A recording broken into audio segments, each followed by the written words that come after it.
Okay, guys, welcome to Standing for Truth, where today we are debating a very, very exciting and important topic. Young Earth creation and Noah's flood, it didn't happen. Everybody, if you love the interviews, if you love the debates and discussions coming out of this channel, Standing for Truth, please hit that subscribe button. If you are not yet subscribed, of course, and also smash that like button as well. Let's waste no time. I know everybody's extremely excited for this debate. We've had it scheduled for almost a month now. So let's introduce the debaters for the night. We've got Joseph Hubbard and Taylor from the Snake Was Right YouTube channel. So I want to welcome them into the studio. Joseph Hubbard and Taylor. Thank you so much, gentlemen. I'm excited, and thanks for giving us your time for this debate. Looking forward to it. It's going to be a good one. And thank you very much for hosting this. My pleasure. My pleasure. For having us. My pleasure. Looks like we've already got a lively chat. We've got some super stickers flying in. Thanks so much, guys, for the support. This is definitely going to be an awesome debate. So please, as we are going to be having an audience Q&A, please tag me with your questions. Make sure you're tagging me at Standing for Truth. That way I don't miss your question. So real quick, before we get some introductions, brief introductions from the debaters, I'm going to go over the format for the evening. Okay, so we are going to be starting off with 2-minute introductions just to kind of break the ice, hear a little bit about the debaters tonight, followed by 15-minute opening statements, followed by 8-minute rebuttals from both debaters. And then we're going to have everybody's favorite part, the 8-minute cross-examination for both parties. So, of course, Joe would cross-examine Taylor, and then Taylor would cross-examine Joe for a total of 16 minutes. We're going to end it with 5-minute closings and then an audience Q&A. That's where you guys are going to interact. So make sure, as I said, you are tagging me with your questions. Enough from me. You didn't come here to see me. You came here to see the debaters. So why don't we get into some introductions to break the ice. Joe, since it's your first debate technically on this channel, why don't we start with you? Joe, thanks for being here. Sure. Let me just share a presentation with you if I can get that up and make sure that's all working. I want to go for an Edge tab, don't we?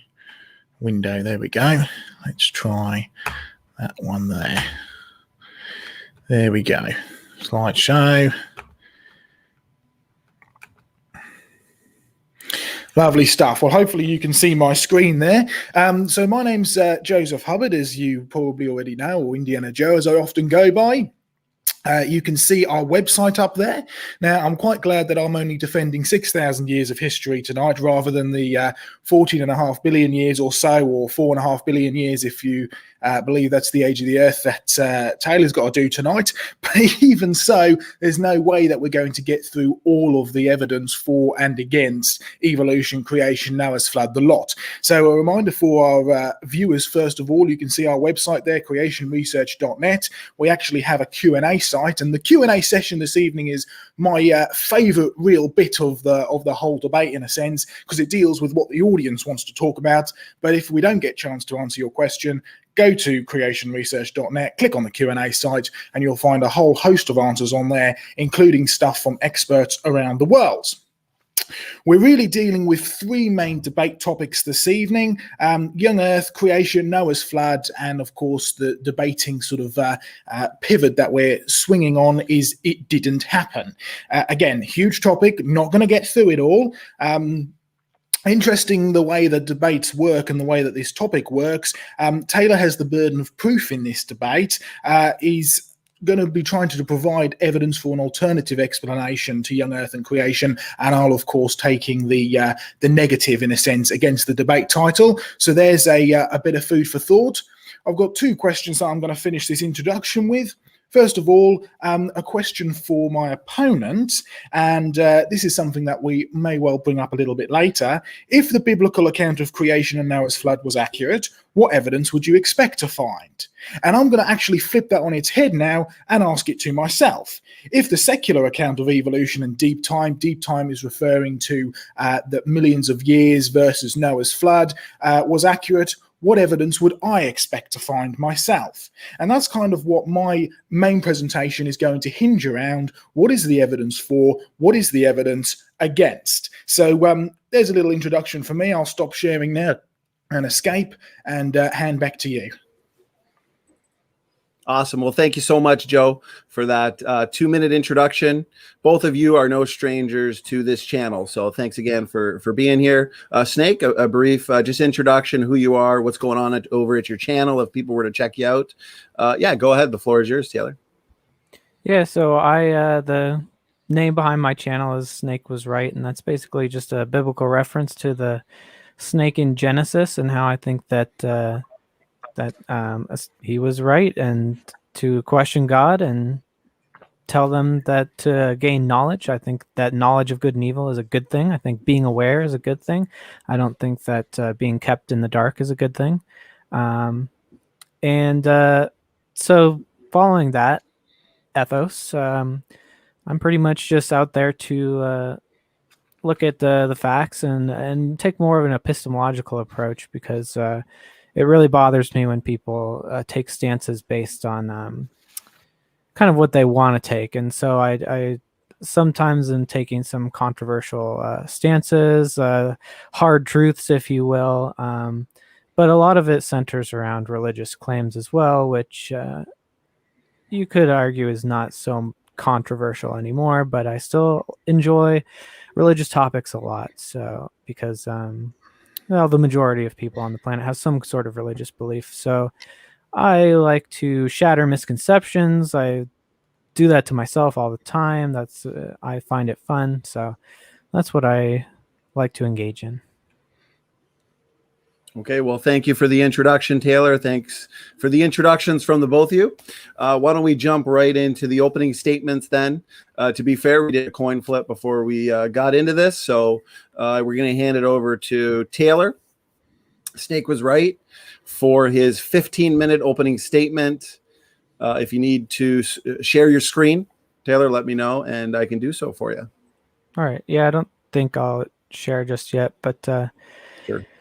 Yeah, so I lost the coin flip. I thought that opposing the flood would be the negative side, but yeah, I still think that obviously whatever side is proposing something has a burden of proof. I have a burden of proof to show that the Earth is whatever age, and if you propose a different age, you have a burden of proof. But I'll try and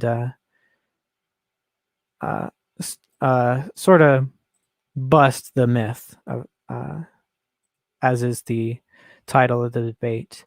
And then I suppose I'll get to your question in the rebuttal or whatever, what would I expect to find, or if I have time at the end of this, I'll try to address that. So I just have to start to say I'm not trying to attack Christianity here, just the young Earth interpretation. And of course, I don't believe that Christianity is true, but this is not the point of the debate. There are other reasons to believe that gods are false. And this question is simply about the age of the Earth. I think that the old age of the Earth is perfectly compatible with most, if not all, religions. It's just certain myths in those religions could be interpreted as metaphors or as literally true. I'm here to say that they are metaphors. And most of the concepts I'm going over today were pioneered not just by sincerely believing lifelong Christians, but clergy of the church. So again, none of this evidence was motivated by trying to disprove God or Christianity. None of it does disprove God or Christianity. It just disproves some of the mythical aspects of some of the stories, which I think have much more meaning as myths than as literal accounts of history. And if they're literal accounts of history, I think they become exercises in just discovering how tyrannical and evil the God is. So I think that it's actually much more beneficial for the religion of Christianity to see them as myths, because then they just become about humans and their relationship to the earth and the cold hard consequences of their behaviors, rather than an irrational God. But again, I'm trying not to attack the religion, just the myth within the religion, because God can still exist, even if the earth is old. So, and I think that that's reasonable because there are parts of the Bible that even young earth creationists think of as myths and as metaphors. So, first off, I intend to have some discussion on the subject of Noah's Ark specifically, but it's kind of a dead horse that's been beaten to death. So I'll kind of try and save a lot of that more for discussion, but I'll just go over my main problems with the story. So I think that we're left with a lot of questions because creationists have yet to provide any answers to phylogeny challenges that would be needed to understand what the first kinds of each animal is. So it's tough to know how many animals were actually on the ark, but estimates hold between like 14,000, 17,000 animal species could be held on it. But this would still require unrealistically fast evolution post-flood, which would be like on the low end a new species every 30 years, which is simply not observed evolving. And this account of events would also require miracle after miracle to sustain the whole thing. And none of it could just continue naturally. It would not be self-sustaining with natural means.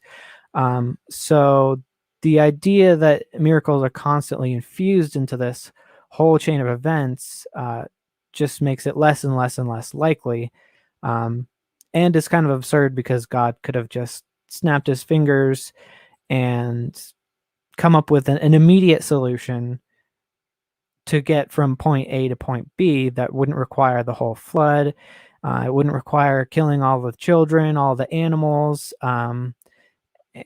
or sustaining a year-long storm that supposedly reformed the earth. Other problems with the Ark story is that it wouldn't be seaworthy at all. We've actually tested wooden boats that were even smaller than the Ark. And there was a famous ship called the Wyoming. It was made of wood, and which the Ark would have been, but it was made with modern technology, and a whole crew of people, not just 8 people, or however many. The maximum would be 8 people who built the Ark, and they were not known to be boat builders.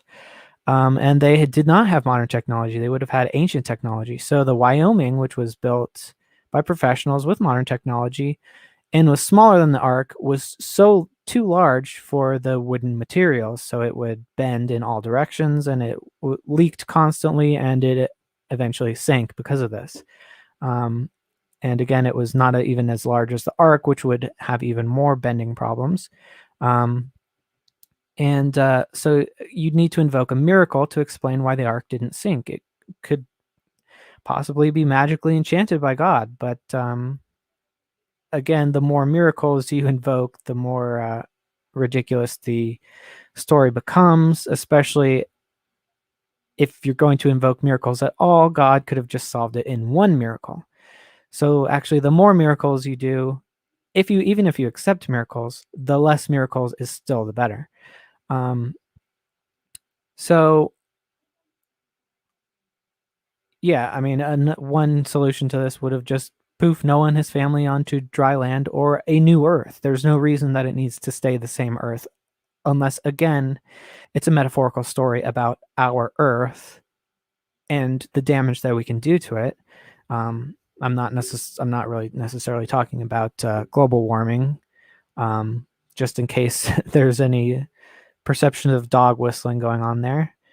Just our responsibility to our environment. So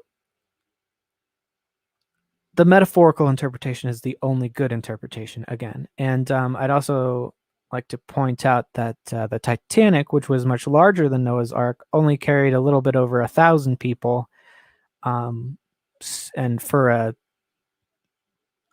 couple week trip, however long the trip was, it wasn't very long. It wasn't a year. So Noah's Ark needs to not only account for however many animals were on board, which would be a ridiculously large amount, and as soon as you lower the amount, that makes the amount of species that need to evolve per year in the 4,000 years after the ark much more ridiculous. It's ridiculous even at the smallest rate. Not observable, but you also have to account for the food stored on it for a year. You have to account for the labor it would take to take care of all those animals. You'd have to account for the structural instability of such a vessel, which has already been proven to not work. And so already, just with a single boat, it just requires miracle after miracle. And that's not scientific or defensible at all. But every single field of science disproves the flood model. As I mentioned before, it was actually creationists, Christian creationist clergy who were involved in geology who first proposed that the flood model was, in fact, just metaphorical and not true. So they didn't have, and this was all before Darwin, so they didn't have any motivation to disprove Christianity. They were just going off of the geological science. And so what the geology told us was that there was deep time involved because it takes a lot longer than a year for rocks to lithify, which is solidify from sedimentation. And they discovered there were nonconformities, which would require a lot of time to bring up solidified rock and move it into higher strata. But it's not just geology that precludes it. And so the best chemistry, the best geology, the best physics available of our time all uniformly show that the Earth is billions of years old, including those done by Christians, even including those experiments done by creationists, all show this. The only people on Earth who actually question these results are people who have stated that the evidence doesn't matter if it conflicts with the biblical account. And I understand there are some creationists who won't go that far. But if you stand by these sorts of statements of faith that the Bible always comes first, no matter what the evidence say, this is essentially scientific fraud. And anyone who makes these statements has lost all credibility. So that's why a lot of the so-called creation research is not even looked at. And so, like I said, even creationist data has shown that the mainstream sciences are reliable. Andrew Snelling, who is a creationist, has done experiments and published 4 answers in Genesis, has said that there is no doubt that after decades of numerous careful. 4 Sorry, minutes. I'm getting feedback. Okay. Radioisotope dating investigations has been well established. So the dating methods, radioactive dating methods, are extremely reliable, and they all corroborate each other. And there's basically no way to contend with the evidence of radioactive decay. There are ways to eliminate samples that have been contaminated. We know what that looks like. We've thrown everything we can at atoms to see if we can accelerate their decay. Obviously, there are things called nuclear reactions, which accelerates the fission of atoms, but that's not the same as decay. Decay just occurs naturally without you bombarding them with particles like electrons or splitting the atoms. So there's a difference there, which is decay and a nuclear reaction.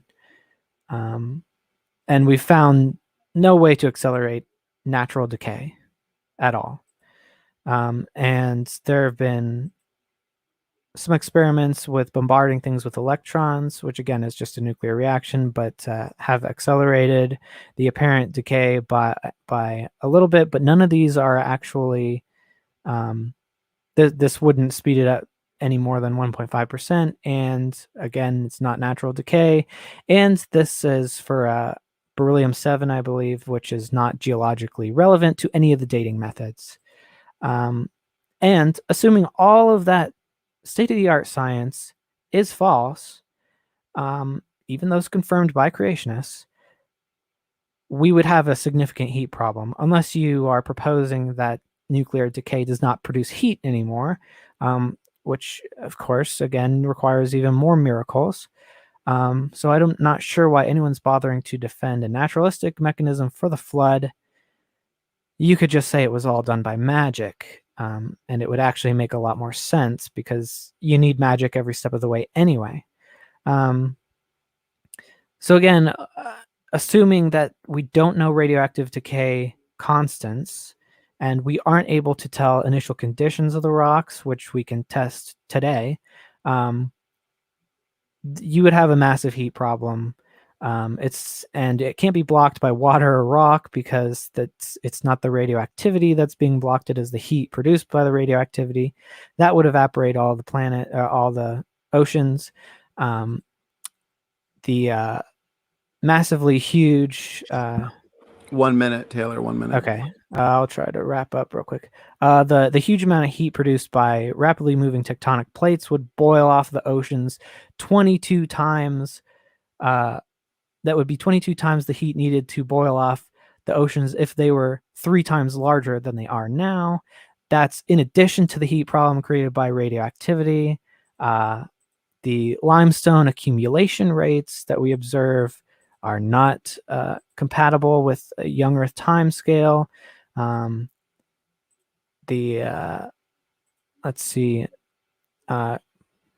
Again, with rates of coral deposition rates, coral growth rates, I mean, also similar to limestone, not compatible with young Earth timescales. 10 and seconds. I suppose I can end off there. Awesome. Just on time. And I'm going to take you off full screen. Thanks to the chat. The chat is having a great time already. We've got about 50 people in the chat, and the super stickers are flying in. Guys, thanks so much for the support. I'm just seeing the chat explode here. It's quite great. The amount of comments. It's great fun. It's very hard to keep up with, so that's why please, guys, tag me with your questions, or I will probably miss it, because I'm also trying to look at the time. So that being said, Joe, we're going to hand it over to you for your 15-minute opening statement. Thank you. And whenever you're ready, the floor is yours. Thank you. I'll just try and get my presentation back up again. Bear with me. Window. It's this one, isn't it? Yeah. All right. All right. Can you just let me know that that's being seen? Looks good. Looks good, Joe. Great. All right. Are we ready then? All good to go, yeah? We are ready. On your first word, Joe, I'll start your timer on your first word. Wonderful. All right, well, thank you very much for doing this, and for Standing for Truth for hosting this. Reminder of our question that I'm going to be asking myself tonight: if the secular account of evolution and deep time was accurate, what evidence would I expect to find? Let's start by what is evolution. Here's one definition of what evolution is. What we're talking about when it comes to evolution is the change of existing life forms. Taylor Gray, March 2019, in a debate with Kent Hovind. Now, I watched both the debates that Taylor has done with Kent Hovind. They're very fascinating, and I would encourage people to go and watch them, because what's interesting is this is sort of the structure of the argument that Taylor puts forward there. We observe change today, so therefore we can call observable change evolution, and then there comes an assumption. An assumption that given enough time, small changes can develop into big changes, and so we call evolution science. What's interesting is that Taylor actually makes the same mistake that Darwin did. Oh, Charles Darwin, on the origin of species by means of natural selection or the preservation of favoured races in the struggle for life. They loved long titles in those days. Although what's interesting is if you can see down there, he's actually a fellow of the Linnaean Society. Linnaeus, as in Carl Linnaeus, who invented our modern classification system, who actually lifted names directly out of the Bible. Because in the Bible it says that God created things after their kind, or to reproduce after their kind. And the word for kind in the Latin Bible, and it's the same in the Greek as well, is genus. And Carl Linnaeus lifted it directly out of there and said, God created things after their genus, so I'm going to name my main grouping of animals genus, and then they can diversify into species or special creatures, which is where the word species actually comes from. You see, Charles Darwin, having graduated in theology, knew exactly what he was actually doing when he wrote The Origin of Species. And I'll be blunt, I'd have been a lot more impressed by his work if he'd have written a book called The Origin of Genus. But let's move on. What evidence is there for evolution? Where would you go to look for it? Well, we can have a look at a 5,000-year-old experiment that mankind has been participating in for the last 5,000 years or so, agriculture. Plants, animals, breeding them specifically, helping to change them. Let's use one example. The brassica kind.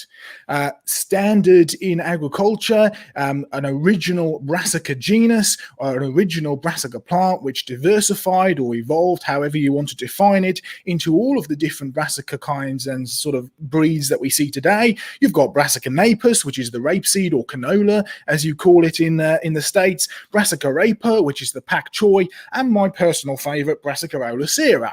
Now, I have been driving down to the Isle of Wight from where I live today, and the roadsides are literally littered with hundreds of Brassica oleracea, or the wild cabbage. And what's interesting is the wild cabbage not only produces the modern cabbage varieties that you actually see in your supermarket, it produces a seed head, which if you breed to get larger, you end up with broccoli. If you breed it even bigger, you get calabrese. And if you mutate it to go with no pigment, it turns into cauliflower. You can create collard greens, or Napoleon can march his armies through and chop all the heads off cabbages so that they sprout out little cabbages out of the sides and you produce sprouts. You can breed them to produce ornamental cabbages, marrow cabbage, kale, kohlrabi. But scientifically, even though we have this incredible variety in a single species, they are still a single species, Brassica oleracea, a huge amount of variety, yet clearly not enough for them to be defined as different species. The point? They're all still cabbages. Can you have change without evolution? Of course you can. Of course you really need to actually get down to defining what evolution is. So first off, what do we actually observe? We observe diversification within kinds, all as a result of a loss of information, which is not evolution. You see, Brassica oleracea started with all of the inherent information that it needed to produce all these different breeds of cabbages, yet each specific breed of cabbage, whether it be broccoli or kohlrabi, has all resulted as a loss of information from the original wild cabbage. It has not gained anything. It's not evolution. What is science? Well, according to the National Academy of Science, which is a very prestigious American association, everything must be observable, measurable, and discoverable, and then be able to be successfully and repeatedly tested. That's what science is according to the National Academy of Science. So let's have a look at the supposed evolution of dogs. According to secular evolution, a single-celled creature managed to all by itself evolve into a fish, which managed to all by itself evolve into an amphibian, into a reptile-like mammal, into a mammal, and then into a wild dog. That wild dog then diversified into the various breeds of wild and domestic dogs that we actually see today. Now, you can actually see on the screen, you've got two different types of change here. One on the right-hand side, one on the left-hand side. One has been observed, one has not. The right-hand side one has been observed. We see it every day. We can breed dogs. But the assumption is that given the small changes we can see in dogs happening today, given enough time, a fish can turn into a dog and beyond. Of course, you take the biblical picture. In the beginning, God created the dog kind to reproduce after its own kind, and that's exactly what we see today. You have a dog diversifying into other dogs. But there is a strong limit as to how far this can actually go. Of course, if you want to look up the definition or the origin of the word evolution, it was a military term, as in the captain says we're going to evolve around the enemy camp and get them from behind. It references to a spiral, to a circular. In fact, this is a standard representation in many textbooks of the circular climb of life. You do realize if you want to start with a single cell creature down at the volcano there and all by itself evolve its way up to all the diversity we see today, you need to add an incredible amount of information, and that's something that we've never actually observed. So what do we observe? No evolution occurring today, no evolution in the last 4,000 years of agricultural breeding, no evolution over hundreds of thousands of observed generations, and you can go down to the tiny little fruit fly which reproduce extremely quickly. No evolution there. I'm not the only one to say this, by the way. Have a look at what Richard Dawkins says, famous atheist, famous anti-creationist. He says this: evolution has been observed, it's just that it hasn't been observed while it's happening. Do you know what he's just told you there? It hasn't been observed. Interesting what these proponents of evolution can come out with sometimes. Biology, yeah, from the evidence we can see from biology, young Earth creation and Noah's flood, it did happen. All right, if you want the ultimate evidence for evolution, because just proving whether something does or doesn't evolve today doesn't mean that's how it's always happened. If you want the ultimate evidence for evolution, you need to go to the fossil record, which is a record of past life. No doubt about it. What do you find? Living fossils. The Nautilus, the fossil Nautilus there on the left, the modern counterpart on the right, no change whatsoever. And you can find these in abundance all the way up and down through the layers. In fact, Charles Darwin coined the term living fossil. He said these are anomalous forms. These are anomalies which can be called living fossils. They've occurred today and they help us in forming a picture of ancient life. Of course, Darwin himself contradicted himself many times, but in this place in particular, first of all, he starts off by saying that living fossils are they're supposed to be anomalies, yet they appear to be all over the place. But then he goes to say his entire theory is based on not the strongest species that survives or the most intelligent, it's the one that's most adaptable to change. His theory is dependent on creatures being able to change, and yet the fossil record really does not show that. If there is change in the fossil record, it is always a degeneration, and let me show you what I mean. This is a ginkgo leaf from the Jurassic rocks in Yorkshire, not too far away from where we are now. There's another one there. Can you see all the lovely fronds, the multi-leaf patterns? Well, there's the modern counterpart. They're regarded as living fossils, even by secular standards. They are so identical to the tree, there's no doubt about it that this is the modern living counterpart. But do you notice how it's not got those spreader fingers anymore? It has changed. But the reality is it's been a reduction and loss. It has lost the ability to have those fronds. It hasn't evolved. It's de-evolved. It's going the wrong way. Change? Absolutely. Evolution? No. It's not gained any new information. It's lost. Professor Gold, Stephen Gold, famous paleontologist, evolutionist. All paleontologists know that the fossil record contains precious little in the way of intermediate forms. Transitions between major groups are characteristically abrupt. Even the National Geographic were forced to admit, illuminating but spotty, the fossil record is like a film of evolution from which 999 out of every 1,000 frames has been lost. I wonder how you'd actually build a picture of evolution if that was true. Evidence from fossils? Now, creatures, according to the fossil record, creatures have either remained the same, there's been no change, they either have changed, but it's always been a devolution and a loss of information, or they have gone extinct. Not one of those is any help to evolution in the slightest, but exactly what we would expect if the Bible was actually true. Fossils, young Earth creation and Noah's flood, the evidence says it did happen. All right, well, we've only got a few minutes left in this presentation as we delve into Noah's flood, and it was a year-long event, so there's no way we're going to cover it all. Remember the website I mentioned at the beginning, creationresearch.net, but we've got three main principal points to deal with. Principle number one, not time but process. Okay, case in point, a fossil fish. This is on display in the Genesis Museum of Creation Research, one of our big displays in the UK. Can you see big fish? Can you see little fish? Can you see little fish coming out of big fish's mouth? You see, one thing that you absolutely know about fossils when you see them like this is that this was buried very rapidly indeed. You see, if you want to get a fossil, you have to bury it and preserve it quicker than it takes for that animal to actually decay, especially if you want to preserve the scales, the fins, the absolute beautiful detail. Rocks with fossils in them are fast rocks. They have to be, otherwise they'd simply not actually get any fossils in them in the slightest. I mean, Taylor brought up about limestone, and we might deal with that in the rebuttal. But one thing we know for sure, if you look at modern limestone deposits, they have no macrofossils or large fossils in them in the slightest. Yet come with me to Hunstanton, which was the subject of my thesis, and it is packed full of fossils, all pointing the same way, all swept into position. Something is going wrong here. Principle number 2, large-scale rapid deposition. I mean, Tyler mentioned rates of deposition and stuff like that. Again, we haven't got time to go into detail, but hopefully this will give you a bit of a picture. This is a photo of me just a few weeks ago, and you can see me standing next to that large sort of cone-shaped structure there, or circular structure. It's actually a fossil tree. This is in the Carboniferous rocks in Northumberland. Carboniferous, by the way, refers to the fact that there's plenty of coal in there. It corresponds exactly with Pennsylvanian or Mississippian over in the States, because, of course, us Brits named Carboniferous, and the Americans couldn't possibly go with our name, so they named it Mississippian and Pennsylvanian after the two states there in America, in the USA. What is it? It's a polystrate tree, a term coined by Professor Derek Ager, a world expert in this field. Poly means many.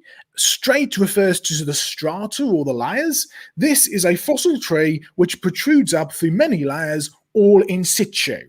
Now, if you want to actually fossilize this tree in the position that it's there, you have to bury it very, very quickly indeed. Otherwise, it would just simply rot. It would simply be destroyed. If you really go by the rate of deposition, you're looking at about, give or take, 1,000 to 2,000 years per inch of sedimentation if the dates are accurate. There's no way that you'd ever bury a massive, great big tree. Of course, the UK isn't the only place we've found these polystrate trees. You can see so much detail in them. 2 minutes. Thank you very much. You can see so much detail in them that you can actually tell what kind of tree they are. Here's one, Carboniferous Nova Scotia.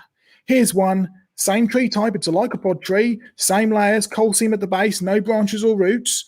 This is in Carboniferous Tennessee. Here's one in Carboniferous Manchester in the UK. Here's one in the Carboniferous Permian beds in Newcastle in Australia. You see, polystrate trees did not live there, they did not die there, they've been stripped of their roots and branches, they often have rounded or braided ends which comes from sweeping down with many water, they have no fossil substance at the base, so they certainly didn't grow there, they were washed into position along with the sediment and buried quickly. Principle number 3, and this is what we're finishing on, worldwide deposits. Carboniferous polystrate trees all around the world full of fossils that were buried very quickly. What's the size of the Carboniferous beds? According to Professor Derek Ager, the world expert, the Carboniferous extends in essentially the same form from Texas to the Dantes Coal Basin in the north of the Caspian Sea.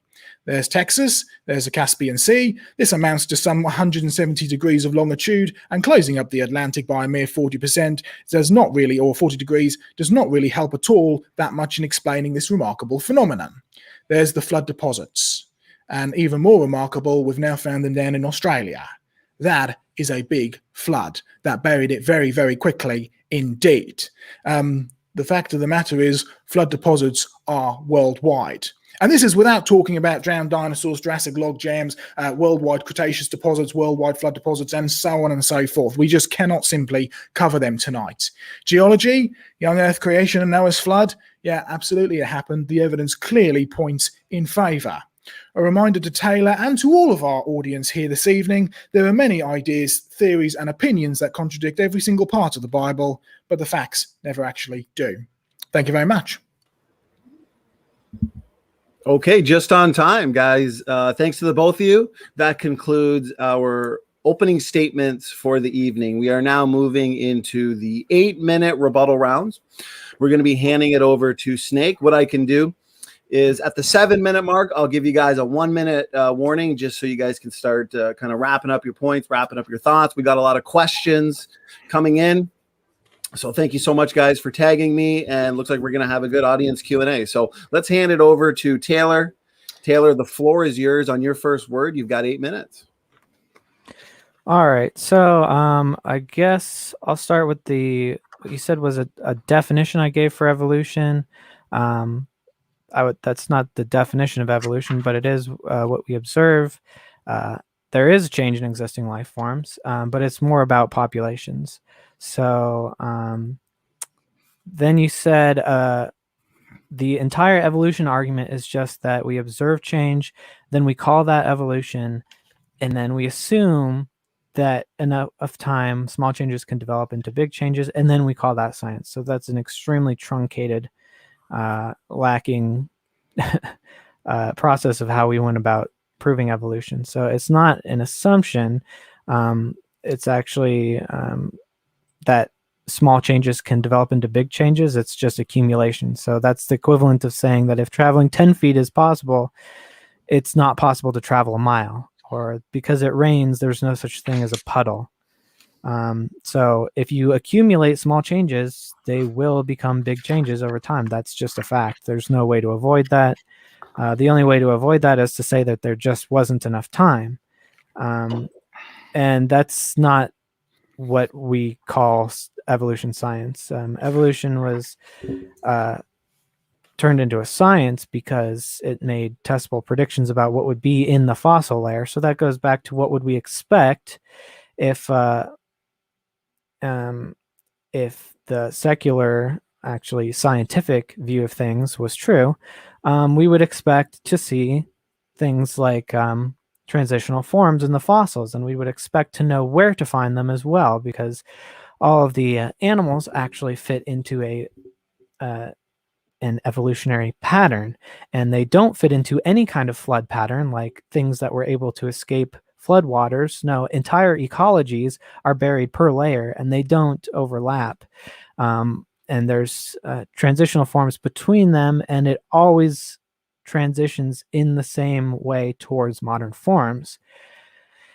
And the forms of those things can be predicted by evolution, like the Archaeopteryx, which is literally just a dinosaur with feathers. And this was all predicted using evolution, and none of this was able to be predicted by biblical creation. They have absolutely nothing to say about this. So what would we expect if the biblical creation was accurate? What evidence would we expect to find? Is we would expect to see a uniform mix of creatures within each flood layer. We would expect only to see a couple of flood layers. We wouldn't expect any of the radiometric dating results to corroborate with each other. We wouldn't be able to predict transitional forms. We would also expect to find a waterless, scorched earth that has been absolutely heated to death, because nothing that happens in the biblical creation account is even physically possible. So we would not even exist to find anything, first of all. Let's see. In your slide that you showed dogs and a fish going to an amphibian, to a reptile, to a mammal, and wild dogs, you said the one on the left is observed and the one on the right is not, but that's not true either.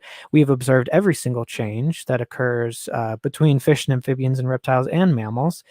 We've just observed them individually, not in a row. So every single change that is possible, from scales to hairs, scales to feathers, changing of the body plan. We've observed that. We've observed animals that gain new bones. We've observed animals that change the shape of their bones, orientation, location of their bones.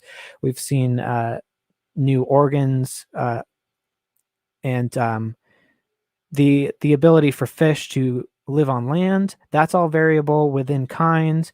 We've seen them change their habits about living on land. We've seen fish that can breathe oxygen as well, and those, of course, are also developed from organs that exist in fish that can't breathe on land. And all the changes required for that to occur have also been observed to occur in real time today. That's literally just changing the blood vessel density in one of their float bladders. That's been observed to be possible today. So when we actually break it down, what's actually occurring at each step, every single step has been observed today. And yeah, it makes sense that a four-legged reptile with a tail that has scales, and we know scales can turn into hairs, there's no reason why that reptile cannot evolve into a mammal. There's absolutely no reason that can't happen. And we see that the fossil record is, in fact, literally a low frame rate video of life's history. So we have observed all of evolution. Not quite all of it. There are some gaps, but that's why I said low frame rate, because we get snapshots here and there. But it is literally, and I mean literally, a video of life's history. Instead of being recorded on film, it's just recorded in rocks. And again, that it only fits the evolutionary pattern. And there's also this claim repeated that some of the more archaic animals are exactly the same. I could show a couple of slides if I have time, but there's... You've got 1 minute and 50 seconds, Taylor, if you wanted to show a slide. I Could can we pause it for... Yeah. Yeah, let's set that up. So I've got it paused on exactly 1 minute and 41 seconds, and we can share your screen. Okay.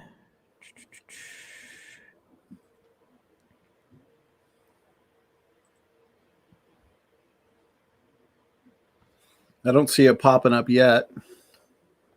There we go. Okay. All right. So this Good is this is showing coelacanths, and it's often claimed that they are unchanging through the fossil record, but that's just absolutely not true. But we can see through comparative anatomy, which creationists, of course, accept up until some arbitrary point where they decide they don't like it anymore, that they use comparative anatomy to show that things are the same kind until we get to transitional forms, and then they say it's not true anymore, which actually I have another slide somewhere, but it's in a different project.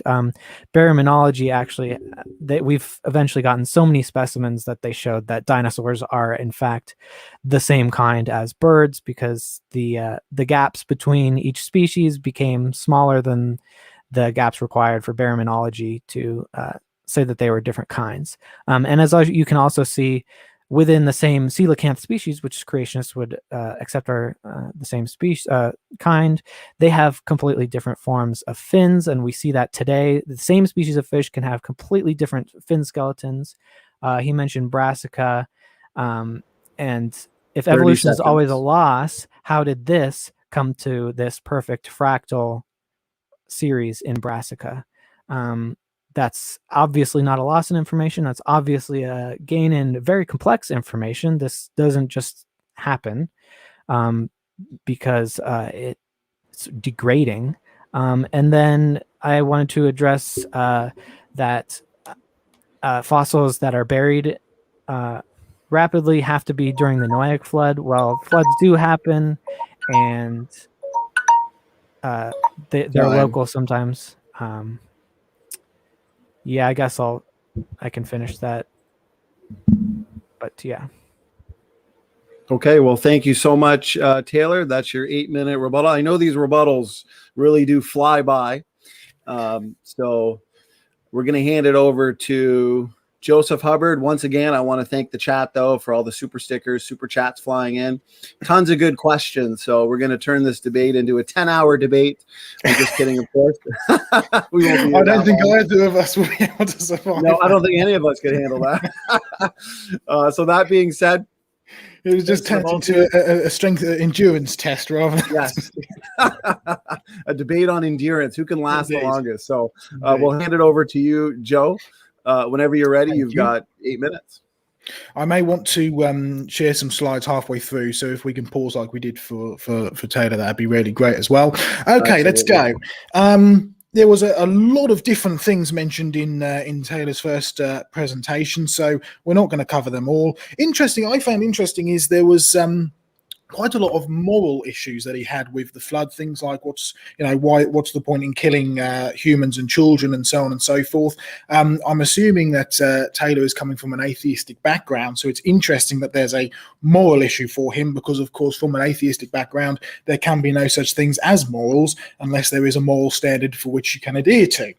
So it's interesting. A few other points as well, things about Noah's boat. We could spend hours on this conversation, and Taylor produced examples. I could produce other examples of wooden sailing ships which were ancient from the Greek and the Chinese, which were nearly as big as Noah's Ark. You can talk about the biblical dimensions of Noah's Ark being the most being the most stable out of any dimensions that you can use, and you can actually match this up with the modern dimensions that we're using today as well. Again, if you go to creationresearch.net, you can see a lot more details on there. We just don't have time to deal with them all tonight. Interesting. Taylor also mentioned at some point, whether it was in the rebuttal or in the presentation, about Archaeopteryx being literally a feathered dinosaur. I'm afraid one person who'd have to disagree with you is Professor Angela Milner, from the Natural History Museum in the UK. Very prestigious museum, very prestigious institute. She's done loads of research on the original Archaeopteryx that was owned by the founder of the Natural History Museum himself, and it is under no doubt about it, it is a bird. And she, by the way, is no friend of creation either. What they've actually been able to do is go into the skull of the brain, the skull of Archaeopteryx itself, pull out a model of the brain, match it compared to a reptile's brain and match it compared to a bird's brain, and they are vastly different. There's no doubt about it. Archaeopteryx is a bird. Yes, it's an unusual bird. It has claws on its wings and it has teeth, but then there are multiple birds alive today that have claws on their wings, and there are birds that do have teeth as well. In fact, every single bird is born with at least one tooth when it hatches out of its egg. So that's not really an evidence for or against evolution. I'm just going to share some slides now and deal with a couple of things, if I can just get those up. Yes, and I've got your timer paused at 5 minutes and 37 seconds. Thank you very much. I think it's this one. Let's just get that up and get it up on the right one. You're good? Okay, we're good. Yep, thank you. Let's deal with radiometric dating, because that came up, and there's many different examples that we could talk about. Again, chance to deal with all of them.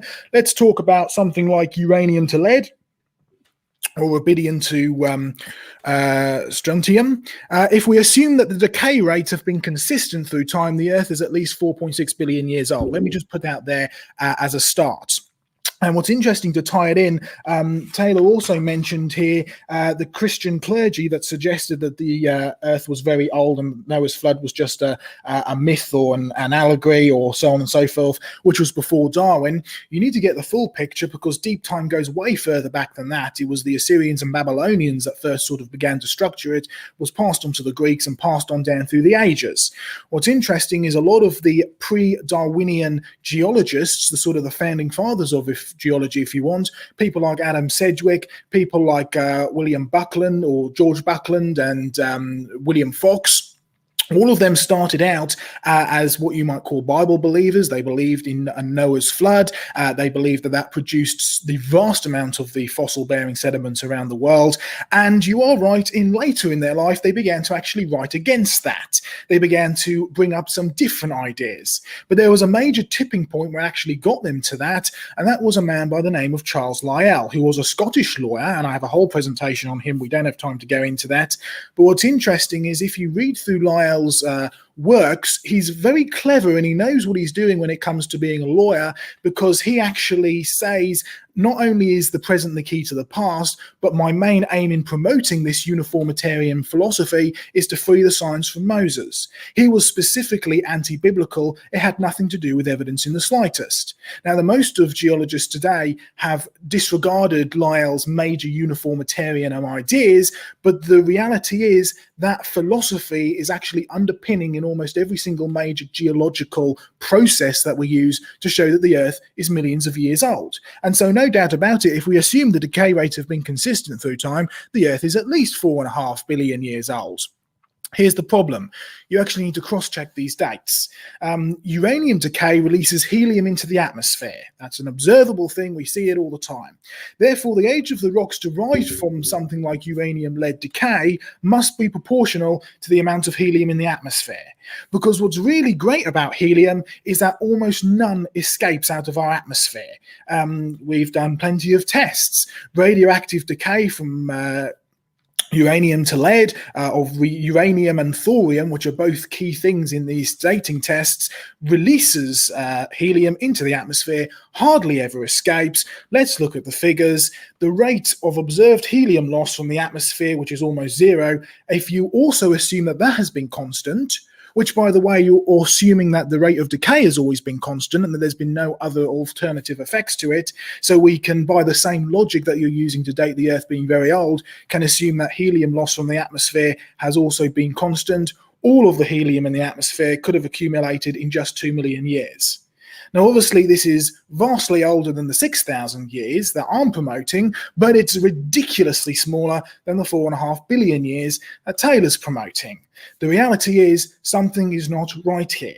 The reality is something has happened in Earth's climate, in Earth's atmosphere, in Earth's groundworks, which has affected the way that rate of decay happens, because we simply don't see it in the real world. Fossils and Evolution, Oxford University Press, very prestigious publication. Dr. Kemp is the curator of zoological collections at Oxford University. He says this: to account for evolutionary changes that take millions of years to complete or to completion solely by reference to processes that can be studied only over tens of years requires an extraordinary faith. A reminder to everybody tonight, this debate is not the fact of evolution versus the Christian faith. This is a fact-based Christian faith versus the extraordinary evolutionist faith. That's really what we're dealing with here. Standing for Truth, how long have I got? You've got 1 minute and 15 seconds. 1 minute and 15 seconds. Thank you very, very much. Let's deal with one last thing then. I'm just quickly looking over my notes here. Let's deal with rates very, very briefly again then. I mentioned it briefly earlier. You're dealing with limestone. Taylor mentioned observable limestone rates. We can go and see calcareous ooze forming today. It's formed of little tiny microscopic minerals that are building up from the shells. Not a single major fossil in them. Yet you go to the major Cretaceous deposits, which, by the way, go all over the world, and they're absolutely crammed full of them. Now, Taylor ended his critique by saying, well, you have a local flood that happens. But my point from my first presentation is this is no local flood. This is the same bed of sediments with the same fossils in it, which were all buried very quickly, which goes around most of the world. And even stuff that professors of geology are saying, we can't explain this remarkable phenomena. You go to the Cretaceous deposits, they travel all over the world. The Jurassic deposits, same fossils, directional flow. I mean, the Chattanooga Shale, which I've personally gone and dug up in Tennessee, covers over most of the United States of America, and they're all pointing in the same direction. That's no local flood. That's a very massive worldwide flood. Okay, just on time. Gentlemen, thanks so much. That concludes our opening statements and our rebuttals. We are now moving into the cross-examination portion of the debate. Snake started off with his opening statement. Therefore, we're going to hand it over to Snake. You have 8 minutes to cross-examine Joe, and I will start the timer whenever you guys are ready to go. The floor is yours, gentlemen. All right. So you said, or you didn't say, but correct me if I'm wrong, but you have a background in zoo and working at a zoo. I worked at a zoo for 6 years, yes, and I ended up doing qualifications in zoology as well in Sparshalt University. All right. So how many animals could you take care of in like a single day, and how much room do they need? Well, what we have today is a system by which we have to follow a series of laws in the UK. It's a bit different to the USA, but we were dealing with, on average, on a couple of hundred animals on a relatively small team, going by the statement in the law that we have to follow. So would the law deem the care that would have to occur on the ark as illegal or abusive? Well, it depends. At that moment, you're moving into the realm of animal rights, which is a completely different scenario, which we're dealing with. But you could very easily keep animals in a much lesser condition, because you've got to remember, at the end of the day, when we're dealing with Noah's flood, we're not talking about zoo exhibits on display. We're talking about a survival method for all of life, if you take the Bible's account as literal as I do. So you're dealing with a survival method. You're also not dealing with, you used examples like Titanic and the like. In terms of the ark stability, Noah wasn't building a moving vessel, he was building a barge, essentially a lifeboat. So you're instantly dealing with a different ballpark, rather than trying to compare it to something where we have to give this donkey at least 2 acres of space, otherwise it's deemed to be irresponsible for that donkey to be kept alive in that state. You're dealing with two completely different issues. So how many do you think you could take care of per day? Myself? Yeah, just one person. Under which conditions? Under a zoo conditions or under an ark conditions? Ark conditions. Okay, well, first of all, we have a remarkable thing which a lot of animals can do, which is hibernate, and a huge amount of animals can go into forced hibernation as well, far more than what may do naturally in the wild. So first of all, you've instantly cut down a huge amount of your work there by animals in hibernation and so on and so forth. Secondly, you painted a picture earlier on as well of a sort of a primitive ancient technology. Well, we don't have time to get into ancient technology and the like of that. But one thing that we do know for sure is that if you look at human skeletons going back through time, they're physiques as well as their brains were a lot bigger than ours. Now, there really is nothing to suggest in any evidence that humans were more primitive or more stupid in the past than we are today. So if today we can make up and figure up designs and ways of feeding animals commercially, which by the way we can, because we do it in commercial farming, which is probably a lot closer conditions to what we're talking about in the ark than what we're talking about in a zoo. Commercially, we can have stuff which multi-feeds, multi-cleans, so on and so forth. I see no reason why we can't do that in an ark scenario as well. And there was a wonderful study done by John Woodmorapee, which you can find out more details online. Yes, a lot of it is theoretical when you're talking about designs, but it's using known technological designs from the past and inputting them into an ark scenario. So how would the animals know to hibernate, since there wouldn't be any environmental cues that they usually use to hibernate? Yeah, but then there's also no reason why they would travel to the ark in the first place. You see, what you have to get your head around is not just the fact that this is a natural phenomenon, because it was a natural phenomenon, it was a worldwide flood, but also there was a spiritual aspect to it as well. Whatever caused the flood, if it was a natural explanation or not, ultimately it goes back to God. Now, I know you reject the idea of a God specifically, but at the end of the day, the Bible is a spiritual book. Now, we're not talking about magic and stuff like that here, because that's a completely different, separate thing. We're talking about a God who actually intervenes and a God who has a right to judge. And the Bible's explicitly clear that the flood was God's judgment on mankind. And the Bible's also explicitly clear that God sent the animals that he chose to Noah. So really, you've got to be dealing with the spiritual aspect of this flood as well. So how is a miracle different from magic? Okay, well, you need to go back into the history of words. When you're dealing with magic or magi, that's where we get the wise men at Christmas from. It's also where we get the word machine from. It's all connected into a physical work which is, in a sense, unexplainable. So when you're dealing with magic, you can talk about the dark forces or Satan or all this kind of stuff, but really what you're dealing with magic is a force which is unexplainable, as opposed to something that is a miracle or something that is spiritual or supernatural, is when God directly intervenes. Now, that, of course, relies on God actually being real and God actually being personal as well, which I know that you don't accept, not in its whole anyway, but actually doesn't matter, because the Bible, well, if you look at the Bible, it never actually claims to be anything other than the truth, and it never stops to really discuss that in any other way. It starts off with, in the beginning, God. It presupposes God, and it has every right to do that as what it is, which is the truth of the Bible. How is unexplainable supernatural magic performed by demons different from unexplainable supernatural magic or miracle performed by I didn't say it was unexplainable with miracles. I gave you the explanation. Well, that is which the is English God. definition, but I know it's the English definition, but I'm coming from a Bible perspective. We've already said you're dealing with a supernatural aspect here. That supernatural aspect is God. So now, it if has you an want to deny the explanation? if you want to, yeah, it does have an explanation, because in the beginning, God. Now, that starts with I don't God. accept that as an I know explanation. you don't accept that, but at the end of the day, we're debating over a subject which is supernatural in inherency, because we're dealing with a global flood, which the Bible is explicitly clear started from God. So you are going to have to, if you want to debate over a flood, you're going to have to start off by saying, well, there has to be a cause for the flood, and the Bible is clear that that cause is God. Yeah, that's why it's not scientific. So how did can you explain how freshwater or animals survived in the flood?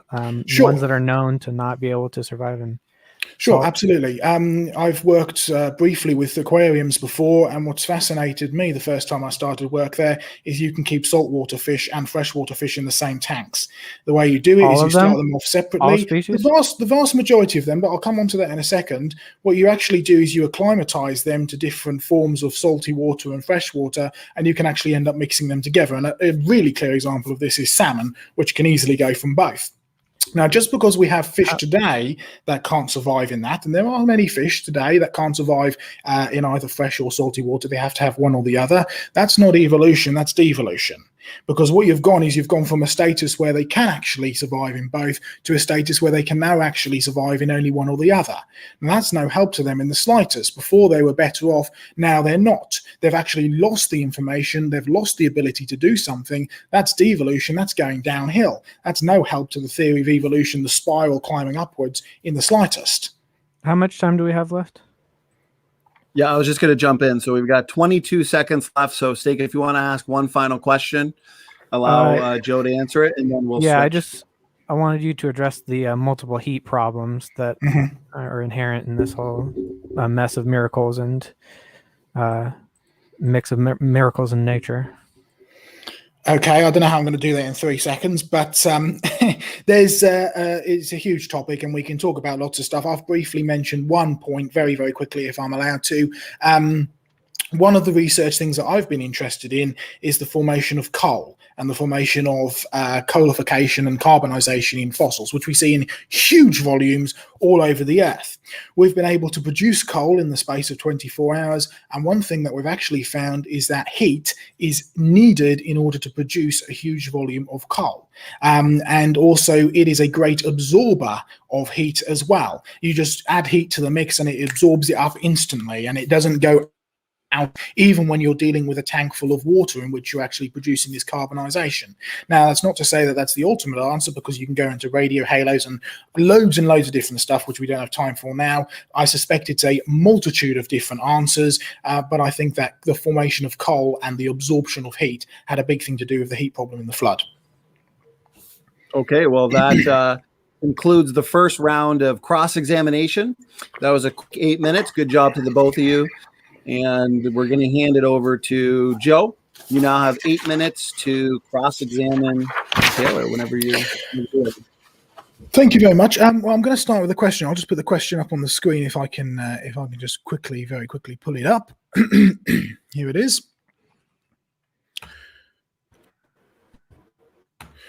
Okay, this is a question which I'd like you to give me your opinion on. Can you provide any example of evidence for evolution that does not presuppose evolution has already happened? Because otherwise we must all conclude that this is a world where creatures are observed to only reproduce after their own kind, as Genesis states that they were created to do. Yeah, I'm just going to pause the timer there. I'm just going to pause the timer because, Joe, were you saying you wanted to put it on screen? Did it not go on screen?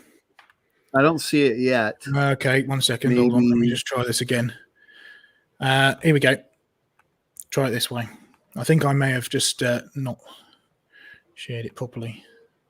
Yeah, there it is. How's that? Can you see that now? Lovely job. There's the question. Yeah, we got it now. You're good. Excellent. So, there's the question. Can you provide any example of evidence for evolution? Go. Yeah, so like I said, the fossil record is literally just a record of what happened, so we can see sequentially what happened and life changing. We don't have to presuppose anything. We can literally just observe it. And there's also the hypothesis of evolution. You don't presuppose a hypothesis when you go to test it. It's just a hypothesis. So we had the hypothesis and we tested it. It made valuable predictions, and then it became scientific. Well, I'm stop sharing for a second. If you've actually look at what Charles Darwin did, it's very interesting because he already stated and openly stated that he believed in a form of natural selection before he went even on his famous Beagle trip. He took a copy of Charles Lyell's Principles of Geology, presupposing the Earth to be millions of years old. He specifically went looking. I mean, if you read his letters of the voyage of the Beagle, he clearly states this. If you go back into the history, you're already presupposing it. Now, your fossil record, when you go to look at the fossil record, you already have accepted that evolution is true, and so everything you look at, you actually try and fit in. What I'm asking is, can you give me an example, and just one example, not just generally saying the fossil record, can you give me one example of evolution which does not already presuppose that evolution has actually happened? One example of observing it? Yes. So to address the presupposition of an old Earth, you don't have to presuppose anything about time to observe the change in the ecologies in the rocks. You just have to understand that it's sequential, and that's it. And if you want a specific, can you give me an example of it?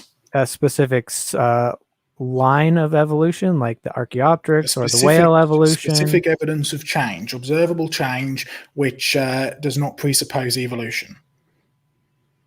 We can see that in modern species. The pig, for example, has gained new ribs, new spinal column bones. The fish species I mentioned earlier, I can get the actual name of those real quick if you want, but we've observed within the same species, individuals of them have completely different fin designs. And is that from a gain of information, or is that from a loss of genetic information? Depends on how you define information. It's just a change of information. There's not, if you're saying gain, a gain in the actual total number of nucleotides, I'm not sure about that. If it's, but again, is it a gain of information? Have you ever seen those Lego sets where you can make a car or a robot from the same pieces?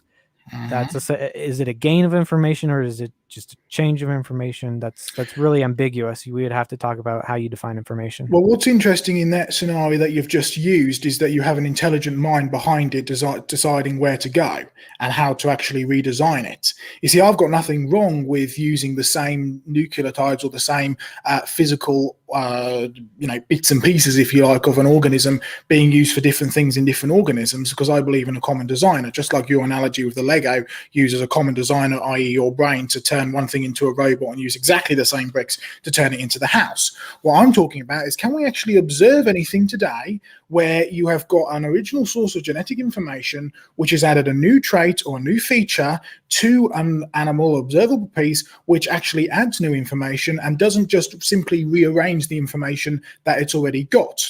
Because the big point is, you and I, when you're getting down into the DNA, we are designed to not evolve. We have mutation checkers. Mutation is not a natural thing. We are specifically designed to not mutate. And so when you're actually dealing with mutations and dealing with new traits as a result of that, every single example we've got is from a loss of information, not a gain in the slightest. Was there a question there? Yeah, so can you give me an example of a gain of I've already given you several examples, but we still haven't defined of a fish, which is I think the fish, was that the stickleback fish you were talking about? Was that the one from Lake Constance? I'm not sure what the. Okay, I'm trying to find it right now, but We still haven't defined what information is, and what you were saying, an intelligent designer versus a natural evolution is completely irrelevant to how much information is actually present, because you could measure the amount of information whether it was designed or it wasn't designed. Yes, you can measure exactly the same amount of information. You can measure exactly the same amount of information, but it's how you actually program that information. I mean, when we're dealing with a design, right, or what is a design and what isn't a design, and how would we recognize design if it came up and hit you in the face? The very definition of design is if something has properties which do not come from the materials that it's made of, it has an extra thing which can only come from intelligence. So when you're dealing with, for instance, a computer code, like I've got in front of me, it's ones and noughts. They have no inherent information in them in the slightest. Get an intelligent design, an intelligent mind to put them into the right string, you end up with a computer code which can code for a Microsoft program, and then you go and become a billionaire. When you're dealing with DNA, you're dealing with sugars, phosphates, carbons and hydrogens, or nitrogen, sorry. Each one of those you probably ate for your breakfast this morning. Not one of those has any inherent information, but put together in the right order, you get a beautifully complex way which actually codes for your life and checks itself. So when we're talking with information, we're talking about something that inherently codes for something else. All right. Now, the example that you used, go ahead, sorry.